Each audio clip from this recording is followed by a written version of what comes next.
KRM Homemakers Kalathur Main Roadலயே எங்க door ஸ்டெப்லயே metro வசதியோட யாருமே கொடுக்க முடியாத ஒரு சேலஞ்சிங் பிரைஸ்க்கு தான் நாங்க எங்க ப்ராப்பர்ட்டியை கொடுக்கிறோம். அண்ட் இந்த வேர்ல்ட் கிளாஸ் ப்ராப்பர்ட்டியை நீங்க புக் பண்ணீங்கன்னா உங்களுக்கு ஒரு car free. Volga Tamilnadu, Volga Bar. And they have devised process by which even the prospective voters they can apply in advance. Look at the imagination. Look at this, the way, the new inventive way in which they have been moving forward, trying to encourage and incorporate as many of our voters as possible, perhaps not leaving even one behind. How they have been finding ways to empower and make it possible for challenged people, those who are physically challenged, how to make it easier for them.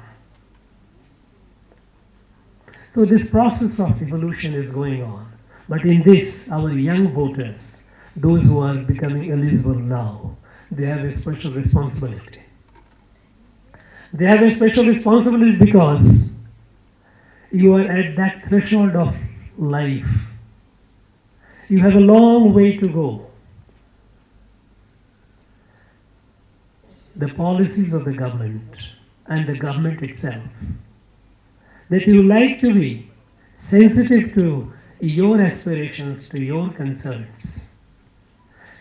You have a responsibility to cast vote so that you choose people who will be able to reflect your aspirations and will make policies to fulfill your expectations. If you don't, perhaps you lose the moral right of blaming the government or the policy. So our young people, they have a special responsibility because you set the foundations of change. Today, we know our country is young. We all call it demographic dividend. But this demographic dividend in the politics and policy framework will be reflected adequately only when you exercise your right to vote. It won't come automatically. So, I urge, I appeal, all our young new voters, those who are becoming eligible now, or those who have become eligible in recent years, to realize the seriousness of your responsibility, the gravity of your obligation. It is not something which has to be subject to your apathy. In our country, in general, we have seen that how traditionally our people have been taking decisions through participatory process. Chief Electoral Officer mentioned about inscriptions near Kanchipuram, the ancient inscription, that in Tamil Nadu we had a system of election, system of democracy. Similar stories are there in the rest of the countries in different parts also. Go to Bengal, go to Bihar, North Bihar, go to Assam, go to Kashmir. You have inscriptions which reflect that how people used to take decisions through participation. The foundation of our society was village. India was a village-centric society. And each village took decision through participation. It may not have been the like as we are doing today, but people used to, all the adults used to assemble, maybe under a banyan tree. There was a community place where they used to assemble, maybe in the premises of the temple. And they used to take decisions. Decisions through participation is there in our sanskar, in our DNA. And maybe that's the reason why, when the British left and we started a new democratic India emerged, it has been easier, it has been smoother for us to carry forward our democracy towards the higher level of evolution. Many countries in the world, they wonder how India is able to carry forward, how such a diverse country, such a huge country with a stunning diversity, how they have been electing their leaders, their government, and how smooth has been the transition. We never had in our country a case where the outgoing government created any problem. It's smooth. It was like a play, it's like a game. I have lost a sportsperson aspect, a sportsman aspect. Often the winner and the loser, they shake hands. And the loser never forget to congratulate the winner.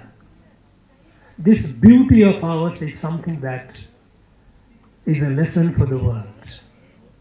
And today when our country is rising, when India is moving forward with a clear sense of destiny, that by 2047, the India must be the leader of the world. It is not a leader of the world in a hegemonistic sense that yes, we will control. No, it's not. It is not in the sanskar, it is not in the DNA, not in the culture and tradition of India to be hegemonistic. It is with Vasudhaiva Kutumbakam, which is the motto of our G20.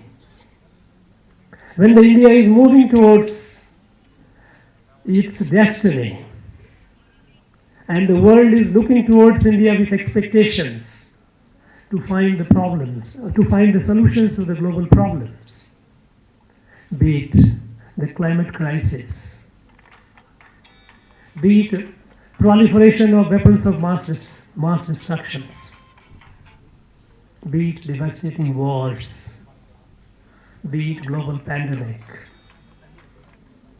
The world is looking towards India to show the way. And in this journey, while in the rest of the field we will do what we are doing and we will do in the field of democracy, strengthening democracy, the way our citizens, especially our young citizens, our women, they participate in electoral process. This is something, a lesson that we need to show to the world. We participate and regime change is so smooth. This is a very valuable lesson that India gives to the world. While we give these lessons to the world, it is our responsibility as well to see that our process is also mature. It gets more and more mature.